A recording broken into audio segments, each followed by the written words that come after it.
Thank you very much. It's good to be here in Boston, and thank you very much for coming here tonight. Hi. Hi. Yeah, I teach film, I make films. I would like to know, I'm not a meditator. What does meditation, can you say anything about how meditation might connects to your creative process or might help the creative process of my students or myself? Yes, I can. Will you? Yes, I will. Tonight's talk is consciousness, creativity, and the brain. And if you have a golf ball-sized consciousness, when you read a book, you'll have a golf ball-sized understanding. When you look out, a golf ball-sized awareness. And when you wake up in the morning, a golf ball-sized wakefulness.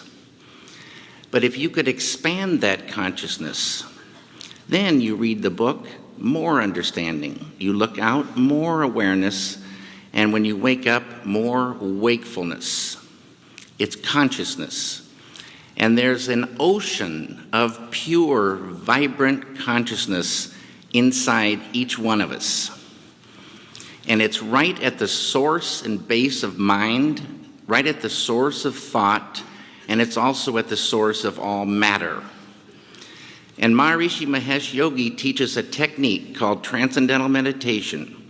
It's a simple, easy, effortless technique, yet supremely profound, that allows any human being to dive within, experiencing subtler levels of mind and intellect, and transcend and experience this ocean of pure consciousness. This pure consciousness is called by modern physics the unified field.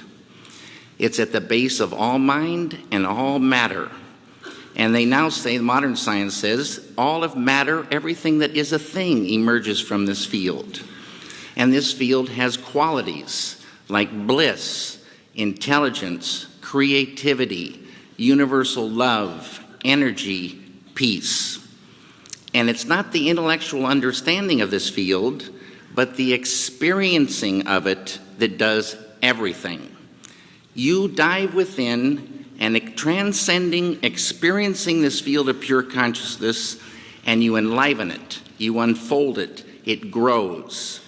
And the final outcome of this growth of consciousness is called enlightenment. And enlightenment is the full potential of all of us human beings. And a side effect of enlivening this consciousness is negativity starts to recede. When I started meditating, I was filled with anxieties, filled with fears, kind of a depression and anger. And I took this anger out on my first wife, and after 2 weeks of meditation, she comes to me and she says, "What's going on?" And I was quiet for a moment because it could have been any number of things she might have been referring to. But I finally said, "What do you mean?" And she said, "This anger, where did it go?" And I didn't even realize it had lifted. Now, these negative things like anger and depression and sorrow, they're beautiful things in a story, but they're like a poison to the filmmaker. They're a poison to the painter. They're poison to creativity. They're like a vice grip. If you are super depressed, you can't hardly get out of bed, let alone think ideas, have that creativity flowing. So it's money in the bank to get that beautiful consciousness growing, which is flowing creativity, the ability to catch ideas at a deeper level. Intuition grows. This field is a field of pure knowingness. You dive in there, you sort of just know how to go. You know how to solve solutions. It's like an ocean of solutions. And you can just feel this thing growing. But the ultimate thing for me is the enjoyment of the doing, the enjoyment of life grows huge. I love making films now more than ever before. Ideas flow more. Everybody has more fun on the set. creativity flows. There's no, people look like friends and not like enemies.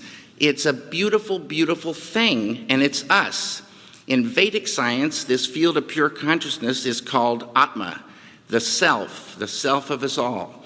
At that level, as Dr. John Hagelin would tell you, at that level of life, we are all one. We're one.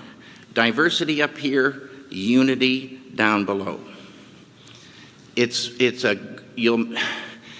great thing for the filmmaker. Thank you. Yeah.